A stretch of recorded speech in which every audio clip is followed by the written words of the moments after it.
Hello, আসসালামু আলাইকুম। হারমোনে আপনাদের সবাইকে স্বাগতম। আশা করি সবাই ভালো আছেন, সুস্থ আছেন।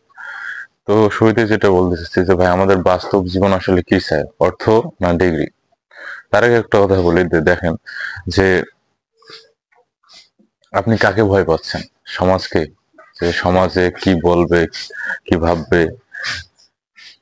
এই এই কথা চিন্তা করে যারা বসে আসেন তাদের উদ্দেশ্যে বলতেছি ভাই আপনি দেখেন 5টা দিন আপনি না খেয়ে থাকেন কেউ আপনার খোঁজ নিবে না।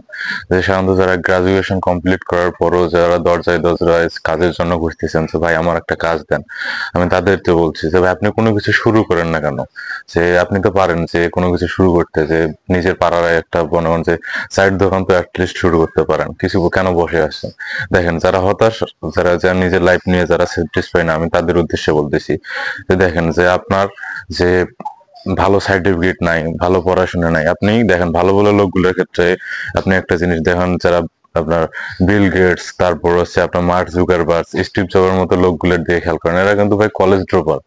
তারপর হচ্ছে দেখেন সবসময় আপনারা যারা লাইফ নিয়ে অনেক মানে বেশি আর কি হতাশ, আমি তাদের উদ্দেশ্যে বলছি হতাশ হওয়ার কিছু নাই ভাই, আপনি নিজের উপর বিশ্বাস রাখেন আর আল্লাহর উপর বিশ্বাস রাখেন, কারণ আল্লাহ সবসময় উত্তম পরিকল্পনাকারী।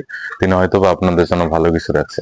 আরেকটা কথা বলি, সেটা হলো যে আমাদের দেখা যাচ্ছে যে অনেকেই বলে যে ভাই আমার কোনো ভালো সার্টিফিকেট নাই, আমি ভালো কলেজে চান্স পাই নাই, বুয়েটে চান্স পাই নাই, ডুয়েটে চান্স পাই না। আপনি খোঁজ নিয়ে দেখেন না ভাই যে বুয়েটের এমন কিছু ছাত্র স্টুডেন্ট আছে যারা ড্রাগ অ্যাফেক্টেড, কিছু কিছু স্টুডেন্ট আছে ভাই রিটেক খাইতে খাইতে অবস্থা খারাপ, 7-8 বছরে এক জায়গায় পড়ে আছে। আপনি খোঁজ নিয়ে দেখেন না কেন? হ্যাঁ ভালো, আমাদের সমাজ ব্যবস্থা হচ্ছে বুয়েট বা হচ্ছে আপনার টুয়েটে চান্স পাইলে হয়তো বা, আমি ডিমোটিভেট করি না, আপনারা যারা চান্স পাইছেন আলহামদুলিল্লাহ, আপনাদের হচ্ছে জার্নি আপনারা কন্টিনিউ করেন।